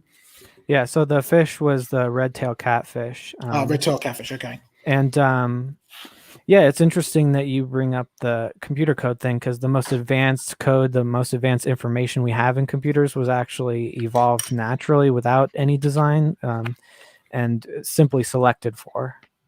So again, what do you mean by information? Is that actually just the amount of bits or nucleotides, or is it the complexity of the phenotype? Let me just throw it back at you very quickly, so because I'm pulling stuff together here. What would you define as information then? That might help. What would you define as information? I would say that it's just the amount of bits that are in. That's the only measurable way. The amount of bits that are in the instruction, whether that be nucleotide. So you would define information by a number as opposed to content. And I guess I would say a non-redundant, but in that case, some redundant information is actually needed to make something function properly. So that's the only measurable way that I know how to talk about it. Okay, looks like we've got time for one more question, Joe. Okay, one more question, fine. Given examples, fossil examples, such as bacterial life forms and stromatolites that have remained unchanged from when they first appear in the fossil record to the present day, whether you want to argue that they be 3 billion years old or not, why would you believe in evolution when it simply hasn't happened according to the fossils? Given that they haven't changed, because I showed you the record of coelacanths that I didn't even though there was. Well, I thought you asked for just an example. No, I said give an example such as bacterial life forms and stromatolites. Since the macro multicellular animals do in fact change over time, the bacterial fossils they're very small. It's pretty hard to. We can't see their genomes. We can see their complete cell structure. I've got a picture up here somewhere, but I don't think I've got time to put it up now. How much longer have we got, Standing for Truth? Well, we've got about 5 seconds, so it might be a good time to We'll call that round. Okay, well, let's wrap it up. That was a lot of fun. Time flew by. I got to say, great job to the both of you. Great job to the chat. Once again, thanks for all the awesome questions coming in. So we're going to have an awesome audience Q&A. So why don't we hand it over to Taylor, because you have a 5-minute concluding statement whenever you are ready. All right. 1 second.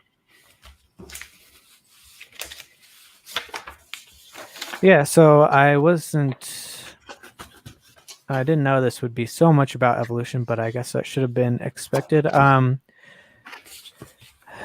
guess I'll tackle evolution first. So every single minor change that would be required for a macroevolution to actually occur, which is just adding up of small changes. That has been observed in reality. We've seen extremely complex information being added to, like the brassica, as I showed you. Small flowers that are just occur in bunches have been transformed into mathematically fractalized broccolis.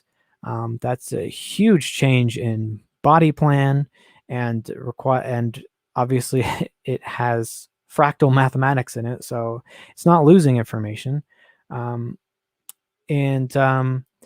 So every single change that occurs that we would see between the strata is explainable by the change that we see in animals today, which is the change of shape, size, proportion, number, orientation, and location of bones that are actually in the body plan. So there are fish out there with fins that they use like legs on the sea floor, but they still look more like fins. And then there are fish that have jointed fins that look more like frogs. And then there are fish that can crawl up onto the land using their fins and hang out on land. And then there are fish that have transformed their float bladders into lungs, and they never have both, which is strong indication that float bladders evolved into lungs, because the only real difference between them is like the density of the blood vessels for capturing oxygen and the thickness of the skin there. So we already see that it's possible for a fish to crawl up onto land and become more of an amphibian type. Every single modification that would be required is actually observable. We see vast changes in the same species of fins, so we can see how they would get more lizard-like feet. And as soon as they are up on land living as amphibians, we know they can survive on oxygen. They've raised fish on land for like up to a year, I think. They have different bodies. Their musculature changes so they can adapt to these environments.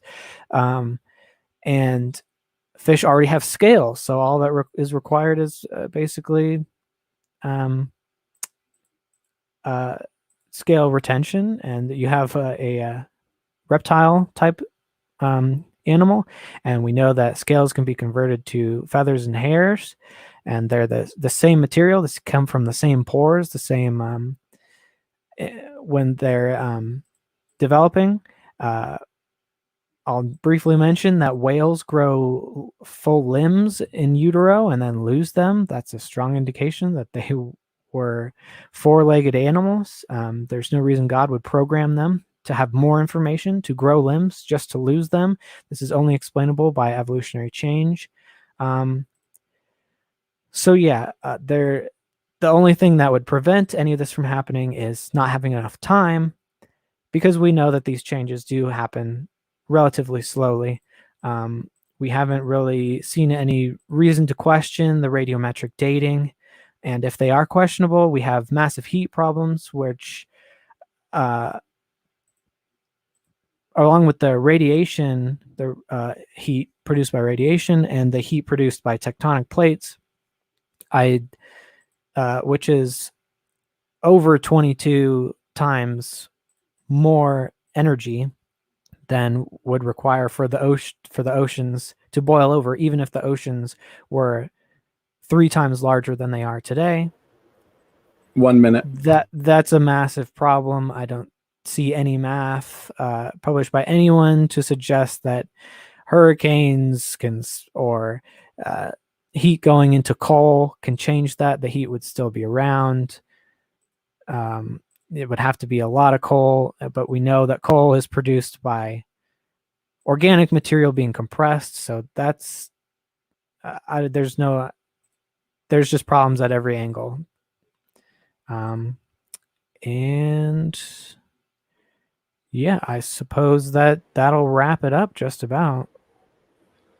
Okay, awesome. With 10 seconds to spare, so thank you to the both of you for keeping this on time.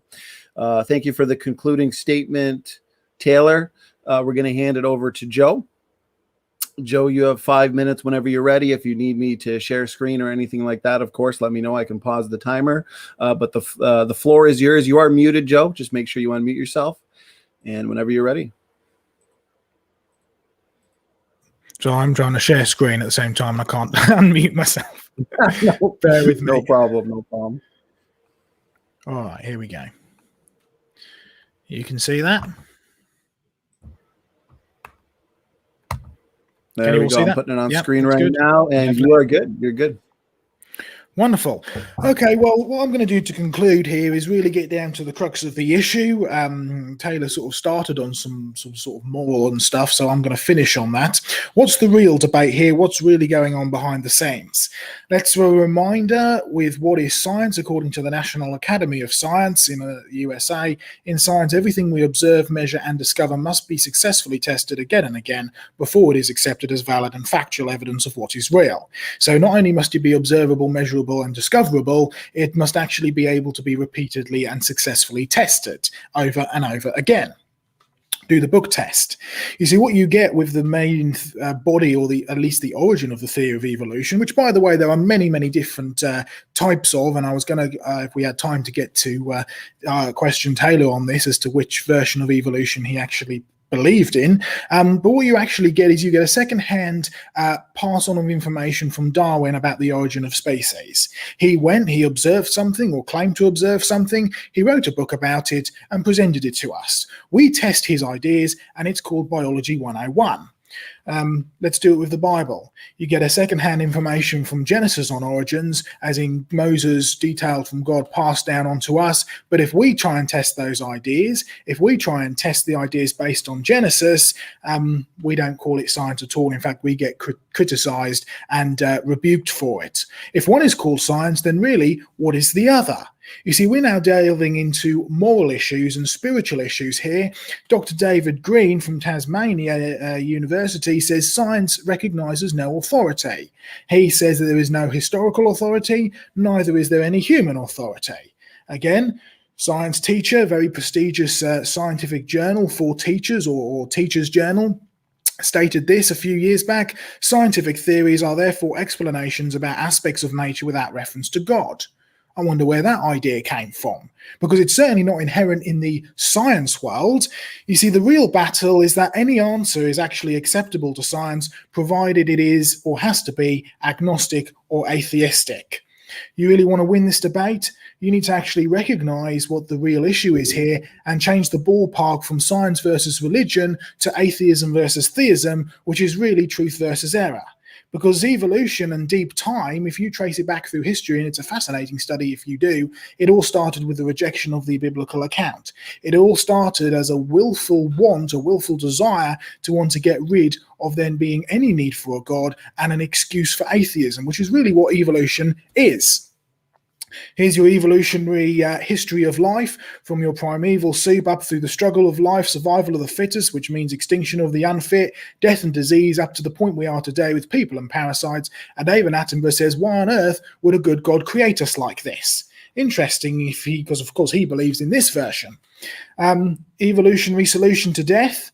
You see, this is where the evolutionists hope that science will progress us to. Dr. Carl from Sydney University says by 2002, we'd worked out most of human DNA. Over the next 50 years, he believes this knowledge will lead to a huge revolution in medicine, which will end up having a generation which can actually live forever, or at least 500 to 5,000 years, in a healthy 18 to 25-year-old body. This is where evolution is, or scientists at least, and philosophers are hoping that evolution is going to take us into a medical revolution where we can actually live forever.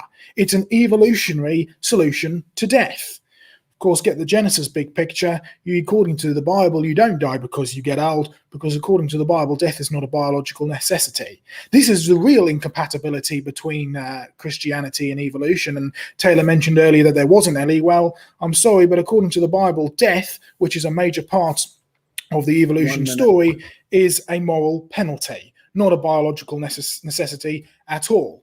And there's actually no way out unless that penalty is paid. You see, the ultimate thing is that only the Creator Christ cared enough to actually become your Savior. This debate is all about Jesus Christ. I'd encourage Taylor and our audience to read John's Gospel, particularly John chapter 1, where it says, "In the beginning was the Word who was God, created all things. The Word who was God, who created all things, came down to the planet." And in verse 14 of John chapter 1, it says, "And the Word became flesh and dwelt among us." Follow the logic through. The Creator who created us, mankind who sinned and destroyed us. So don't you dare blame God for the mess that we're in today. It's not his fault in the slightest. It's our fault, and he actually provided a way out, and that was Jesus Christ. I'll finish it there, but a reminder to go to creationresearch.net, click on the Q&A if you don't get your question answered this evening.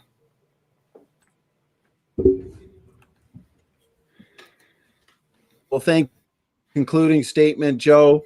Thank you to both debaters for giving us their time for tonight's debate. I got to say, this was a ton of fun. It's been over an hour and a half, and I got to say, an hour and a half has flown by. The chat has been awesome, very lively, lots of questions, super chats, and super stickers. Therefore, what I am going to do is put a timer for 20 minutes, and therefore we will get to as many questions as we can. I'll start with the super chats, and go ahead, Joe. Standing for truth. Can I please be humbly excused for 1 minute while I run to use the restroom? Of course. Yes. I'll see you back in just 1 second. Completely understandable, guys. We're going to do an intermission, and everybody in the chat, guys. Taylor, if you'd like to take a 1 minute intermission as well, it's up to you, and we'll come back with questions. This is your final chance, guys, in the audience, to ask some last-minute questions pertaining to the topic.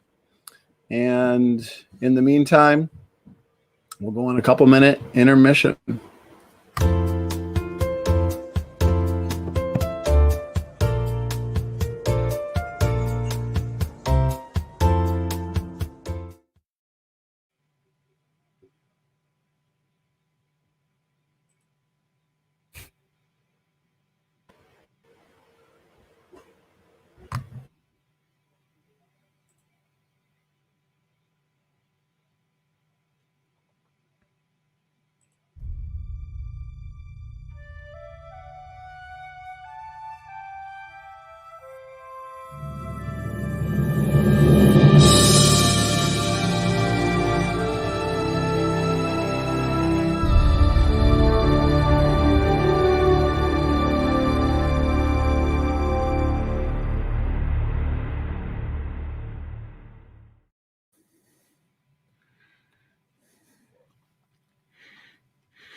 I'm back, folks. Okay.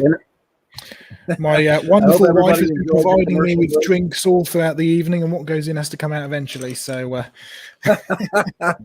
my apologies. I feel your pain. Don't worry. I've been drinking coffee and water the entire time. So it is that quite being late said, here in the UK. everybody, It's 20 minutes to midnight, so you need the coffee to keep you going. Okay, well, thank you, and I hope everybody enjoyed the commercial break.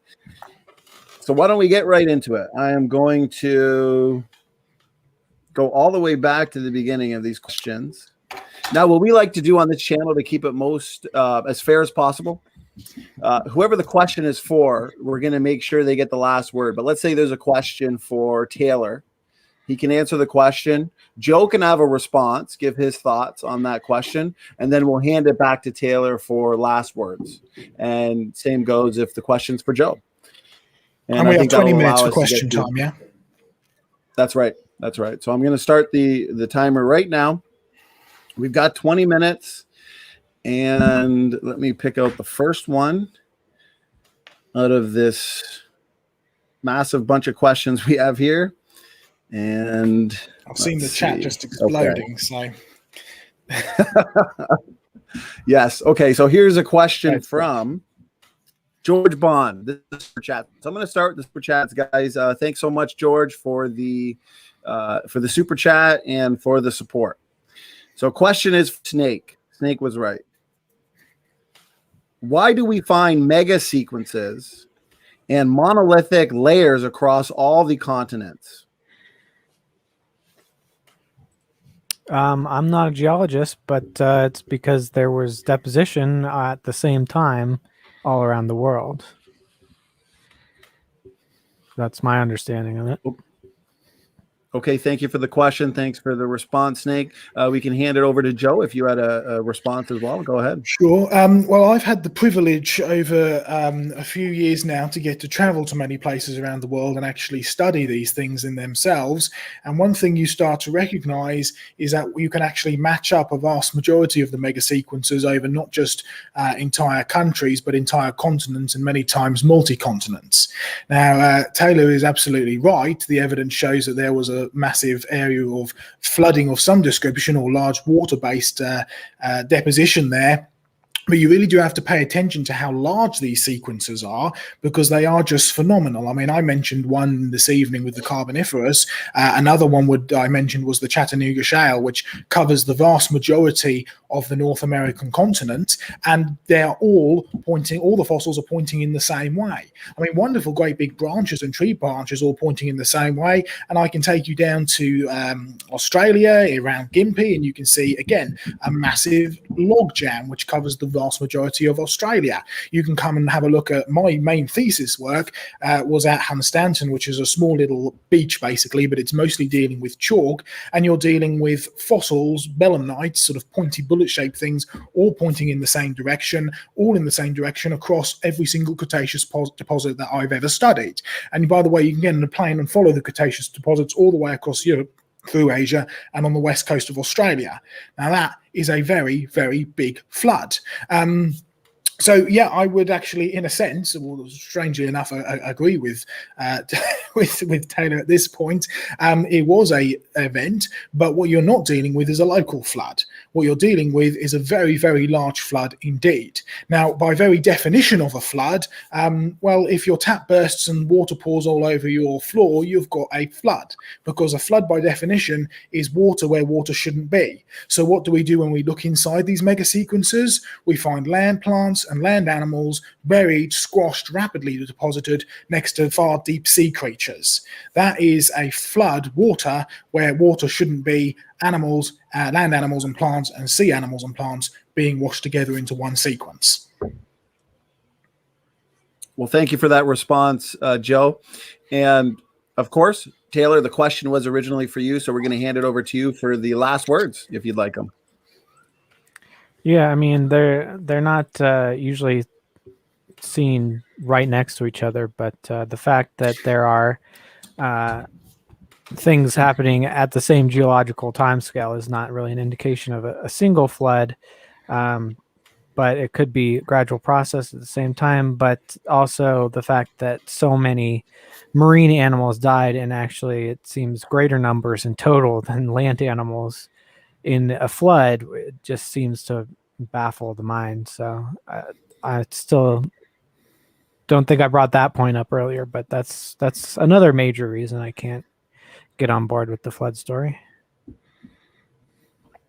Okay, well, this is kind of a follow-up question. We got a bunch of questions pertaining to the flood and the geologic column and sediment. So I'm going to combine these two questions into one, which can kind of expand on what we've just discussed here. So a super chat came in from Raymond. I appreciate the super chat. And the question is, are sediments from time or a process? But Joe Wilson also asks, and the questions are for you, Snake, where did these successive layers in the geologic column come from? But they can kind of apply to both models since they directly stated the question was for you, Snake. Why don't we start with you? Then we'll hand it back to Joe. So is the question just how stratiform at all?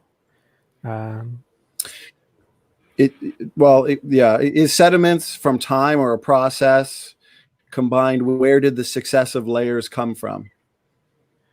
There's layers that are coming up towards the surface. There's obviously floods that can wash it down from the mountains, which get pushed up from the tectonic plates. There's wind. I have some boxes in my backyard that already have a layer of sediment on them just by sitting there for a month or two. They come from a lot of different places. Volcanoes produces new rock on the surface. The rock breaks down. The rock gets transported. That's why it takes a long time for them to form. Okay, I appreciate that response, and I appreciate the questions from Joe and Raymond. We'll hand it over to Joe. Floor is yours for a response. If you need me to repeat the questions or anything, let me know. No, that's fine. So we could spend hours and hours on just this question alone, but let me briefly comment a few things. First of all, every example which Taylor just mentioned about where sediment came from are all observable today.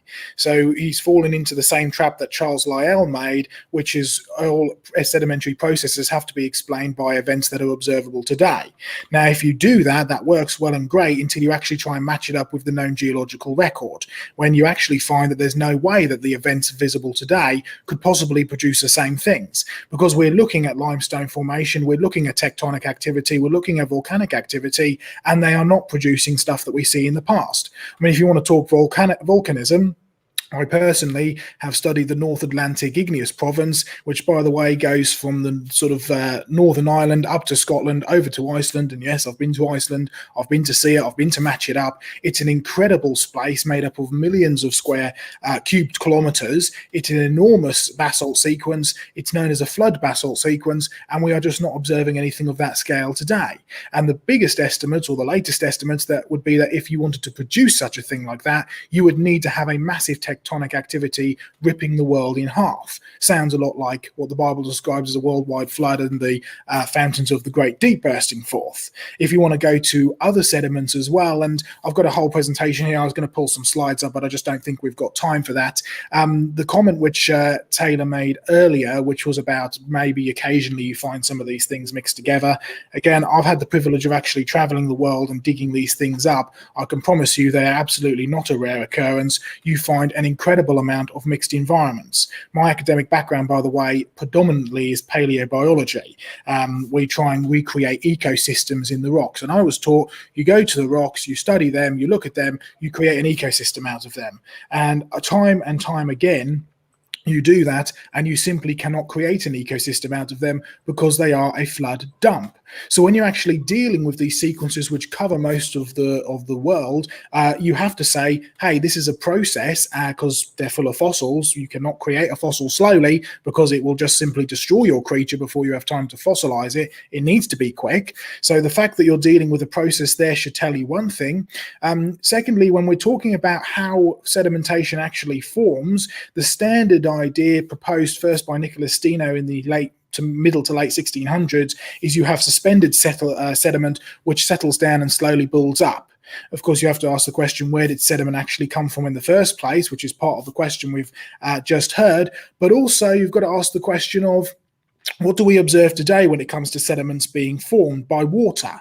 Because the vast majority of deposits that we see, rock deposits, especially these mega sequences around the world, are all flood deposits, meaning they were laid down in water, not sand slowly blowing into place, not volcanoes slowly forming ash and so on and so forth. They're water-based. Okay, when you actually go and study water and you study the way that water flows, you study the way that water transports, you study the way that water actually deposits, you find they're not actually forming bottom to top, they're forming sideways. As the water is flowing, it's actually carrying the sediment with it and depositing it as it goes. Now, it's long been recognized that the Grand Canyon grows old sideways, and it's long been ignored because you just simply can't explain that using long ages. When you're actually dealing with the real world and you match it up to the rock records, what you find is that water always behaves the same way, no matter how much of it you have. And you can do experiments in flume tanks where you're pumping water and sediment, and they produce exactly the same thing that we're seeing on a large scale. It's just on a much smaller scale. So yeah, you're dealing with a process, absolutely, no doubt about it. Okay, I get a response. Thank you for that response, Joe. And yeah, thanks for keeping this so engaging, guys. Yes, technically, Snake, the question was directed at you. Your name was tagged in it, so we'll consider it your question. Therefore, to be fair, you get the last word. I'll keep it short. So I guess that was a lot, but so going back to the original question, the the vast majority of experts seem to think it's explainable. And again, I'm not a geologist, but I'm here to talk about how we can go through things epistemologically. How can we know that things are true? And we can't know everything. So sometimes we have to go with the experts. My understanding of geology is not expert, but I have a basic understanding. So, and we can appeal to the people who know what they're talking about. So you're trying to say that they're wrong, considering the comment about how we're only using things that we can actually observe to explain things that happened in the past. And yeah, I think that's the scientific way to do things. What we actually observe is the best basis for science, and not have conjecture that just tries to make things fit with ancient myths. And the final thing is, I'm not denying that floods did occur in the geologic record, that land animals can die in water, that water environments can dry up on land. I'm just trying to demonstrate how it's not only explainable by a single flood, because that's also precluded by the fact of rock deposition rates, and the heat problem primarily are my concerns. Okay, well, thank you for that response. Thanks for the response from the both of you. So we're going to move on to the next question here from Crimson Air. There's a couple questions that came in that were pretty well the same. So it goes back to the portion where you guys were talking about evolution. And Crimson Air asks, for you, Taylor, he says, since evolution occurs by random mutation, how can an organism possibly exist for 50 plus millions of years without accumulating macroevolutionary changes like the coelacanth? Well, not all individuals have the same changes, so it's kind of like asking why there are still cats if there are different types of cats. Well, some of them are going to accumulate changes, some of them are not going to accumulate changes, and some of them are going to purge those changes. Seems pretty easily explained to me. Like, is this basically why are there still monkeys type of question? Okay, well, I appreciate the response. I appreciate the question, Crimson Air. We're going to hand it over to Joe. Joe, go ahead for a response. Can you just repeat that question for me again? Yes, definitely. Here it is right here. Since evolution occurs by random mutations, how can any organism possibly exist for 50 plus millions of years without accumulating macroevolutionary changes? And he points to the coelacanth as an example. Mm-hmm.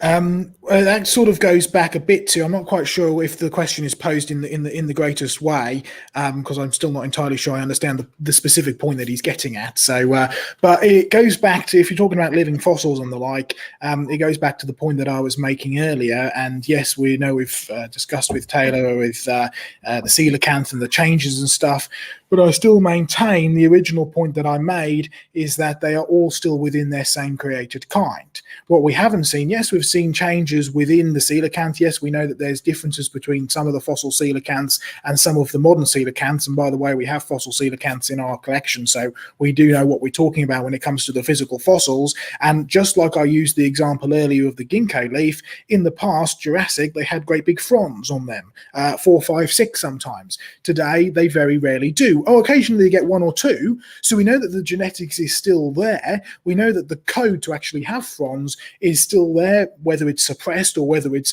majority lost. But the reality is they are exactly the same kind. There's no doubt about that. And there's no doubt about that in even secular evolutionary mind either. But there is definitely a change that's gone on. The difference is the change, well, 2 things really. First of all, the change has always come from a loss of information. So you end up with your original code of information. Now, when you're dealing with mutations, you can really have one of 3 things. You can delete a letter, you can add an extra letter, or you can swap a letter around when it comes to DNA. Now, the vast majority of those mutations mean nothing. A very small of those mutations, or the vast majority of them actually get corrected because we have an inbuilt mechanism for actually correcting our DNA. The rest of them mostly don't mean anything. A small amount can actually cause change. And the vast majority of that small amount mean that the animal is now at a disadvantage. But a very, very tiny amount means that, well, there's a change, but they don't actually really get affected in the slightest. What we've never seen is anywhere near enough information, new information be added in order to say, okay, we're going to try and turn this dinosaur into a bird. It simply doesn't exist. It's not observable. You can't see it in the fossil record. It just simply doesn't exist in the slightest. Okay. Thank you for that response, Joe. And yes, Taylor, the question was originally for you. So therefore, I'll hand it back to you, Taylor, for some final words. Okay. So I'll just point out that there are no organisms that haven't gone through changes. I showed the pictures of the coelacanth fossils that were found through time, and they were actually very different, but they have different bones and shapes and proportions. But creationists do recognize that comparative anatomy there is valid because they call them all coelacanths. It's just it's not valid just when morphology starts to bleed into other kinds, which I also mentioned. Baraminology has come up with techniques to tell which kinds are different, but that ended up backfiring because that demonstrated that there are actually larger gaps in morphology within kinds than across kinds. Specifically with birds and dinosaurs, there were actually bigger morphological gaps in the birds and in the dromaeosaurs than there were gaps between birds and between dromaeosaurs. So there was actually those criteria actually said that by the definition of that baraminology put forth, they are the same kind. So I'll just finally add that there's very little information required to bring a dinosaur into a bird. Just a smaller tail, bigger breastbone, fused fingers, a loss of teeth, scales converted into feathers is about the largest one, except we already know dinosaurs have feathers, so that's not even a requirement to bring dinosaurs to birds. So yeah. Oh, they also already have the same breathing systems and the same bone systems as birds do. So okay, well, thank you again, and very small. I appreciate the responses from the both of you. I appreciate the questions. This next question, again, is for you, Taylor. So I appreciate you being a good sport. Most of these questions are for you. We got a lot of creationists in the chat. So this question is from so I apologize, Joe. I'm looking through these questions. I feel bad for you, Taylor. You're in the hot seat, I think you're used to it, though, Taylor, when you debate here. So you're a good sport. I appreciate it. Question is from Douglas Boffy. So I appreciate the question.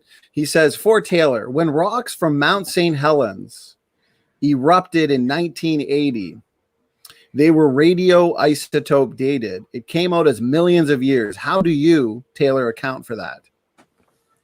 Yeah, as far as I know, those were only some of the samples, and also the other samples, the majority of the samples were accurate. But the other thing is there is an error rate that is recognized. It's sometimes in the millions of years, but that in the dates that they're actually dating to in hundreds of millions of years, that error rate is actually negligible. So there's actually several reasons that's explained by mainstream geology. And the other thing is contamination also occurs too. And mainstream scientists know when that occurs. I know that it was the creationist scientists who were doing that, I think, for Mount St. Helens, that found the wrong dates, and it's been criticized. Their methods have been criticized up and down, but I'll try and keep it short, I guess.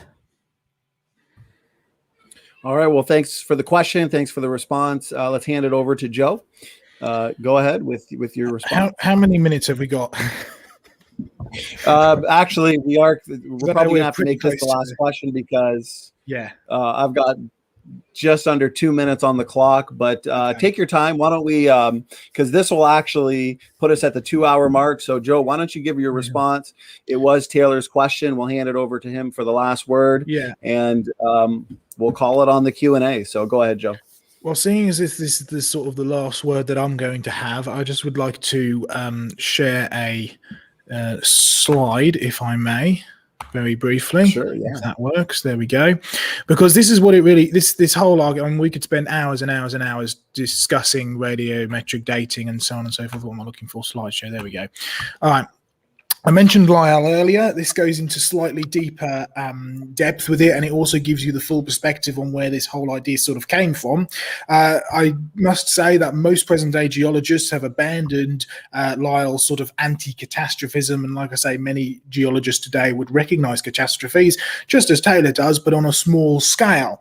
But, and this is the big but, they all use Lyell's assumptions to date the rocks, assumptions which go back, by the way, to the French revolutionaries, who were looking for a way to destroy the monarchy, which was apparently imposed by God, which goes back to the Hindu and the Greek and the Babylonian philosophies, which were originally, and you can trace it all the way back, there as a rejection of scripture. And this is the assumption which is used: the present is the key to the past. And that is an assumption. That's a philosophy which you have to use in order to interpret the rocks around you. The present is the key to the past. It's the principle of uniformitarianism. Now, this is the point. Lyell's aims was to free science from Moses. There's the reference there, clear as day, and he states it several times throughout his publications and letters. He was on an agenda to actually discredit the Bible, and it had nothing to do with evidence when he was actually putting it together. This is the problem. All modern scientists, such as physics, biology, geology, particularly in geology, and particularly in geophysics, when you're dealing with things like radiometric dating and the like, they all use Lyell's assumptions to date the rocks, to date the age of the stars, the distance of the stars, life, etc., and so on forth. The reality is, any dating method, carbon-14, starlight, same speed, radioactive date, or any geological history based on Lyell's uniformitarianism assumption will always contradict the biblical account of six-day creation and the flood. And the reason is very simple, because the Bible says that the past is not the key to the present, it's the other way around. That the past, not the present is the key to the past, it's the other way around. The Bible states that the past is the key to the present. Noah's flood, creation, the fall of mankind, the reason why we're in sin today, the reason why we need Jesus Christ today, has got everything to do with what happened in the past, and not the other way around. Now, both of these are philosophies. Both of these are philosophies which we use to actually interpret the world around us, and both of them are based upon faith. A faith which is based, one, in the idea that the present is the key to the past, the other one is based in the other way around, that the Bible is true. Therefore, and this is the concluding point, it is not the evidence that disagrees with the biblical record of creation and Noah's flood over the last 6,000 to 7,000 years. It's the opinions of men who willfully set out to reject and replace the word of God. That's the real issue that we're dealing with here. Thank you, Joe, for the response and for the visuals. I appreciate it. As with all the questions, Taylor, the question was directed at you, so we'll hand it back to you for some final words there. Yeah, I guess I'll just kind of do a second final wrap up, I guess. So I guess he's making an accusation that it was all that modern science is all a conspiracy to get rid of God, even though a lot of scientists believe in God. It's kind of bizarre. And a lot of this work was actually done by clergy. So perhaps it was perhaps these people were actually against some sect of Christianity, the ruling sect, the monarchy. But science is rarely done because of an actual agenda, unless, of course, obviously creationism states its agenda. But the charges of conspiracy are a little bizarre. That I don't see that as being backed up. And then I guess just to kind of, since that was kind of just an extension of the debate, I guess I'll end up with the statement, because I heard a lot of statements in the chat and from Joe tonight that I should read the Bible and things like that. And that I have an atheist background. I don't have an atheist background, and I've went to school, a Christian school. I read the Bible. I read the whole thing. I was tested on it, and that's why I'm an atheist. So yeah, I guess that'll be my final word. Okay, well, thank you, Taylor, for those final words. Thanks to the both of you. This has been an awesome debate. Definitely one to remember. Certainly rewatchable, guys, in the chat. Please share this around so we can get as many people as possible to watch this debate. It's very important to discuss these issues. And I want to thank, again, the debaters for giving us their time. You guys weren't so generous with your time like you were, we wouldn't have this awesome debate tonight. So I want to give you guys the floor for just some final words in terms of closing it down. If you wanted to kind of plug your ministries or your channels, then definitely go ahead. So whoever would like to start, maybe Taylor, since you started with the opening, we can hand it to you, and then we'll give Joe some final words there. Go ahead, Taylor. Oh, well, I guess I should have saved my my last statement for this, but yeah, I'm trying to be skeptical about things. I'm trying to use the best epistemology that I have by not invoking miracles, not invoking conspiracies to explain things. But if I'm not an expert in something, I go with the experts. But of course, you always have to be critical of the experts. So give a fair look into what's actually going on, because they could be wrong. It's happened before. My expertise is in cellular biology, but I'm also really interested in the philosophical, moral aspects. Perhaps Joe might want to talk about the moral aspects one time. I know I barely dipped my toes into that. He seemed a little bit interested. I'm definitely interested in that. And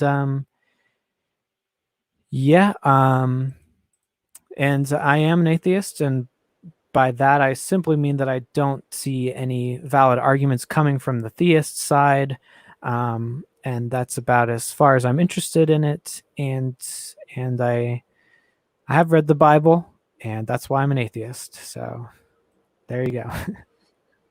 Thank you for those final words, Taylor. Thanks again for doing this. I appreciate it. And Joe, I'll hand it over to you for some final words as well. Thanks for doing this debate, Joe. Oh, Joe, I think you are muted. There we go. I was going to say, at this point in the debate, it would be normally where the audience applauses and we walk over and shake each other's hands. So I was going to say I'd love to do that, but then I remembered if we were in person, we wouldn't be allowed to do that because of COVID. So a virtual shake of the hand to you. And thank you very, very much, Taylor, for doing this. I've certainly enjoyed it and preparing it and going through it. I think it's good to clash like that from time to time.